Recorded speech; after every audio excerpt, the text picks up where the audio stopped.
how to make an iPhone vibrate in silent mode. Hey guys, in today's video, I'm going to show you how to make your iPhone vibrate even when it's on silent.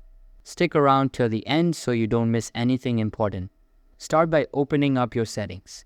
Scroll down and tap on Accessibility. From there, scroll again until you see the option called Touch. Tap that, and then find the setting for vibration. Make sure this is turned on. If it's off, your phone won't vibrate at all, even in silent mode. Now go back to the main settings page, scroll down again, and tap on Sounds and Haptics.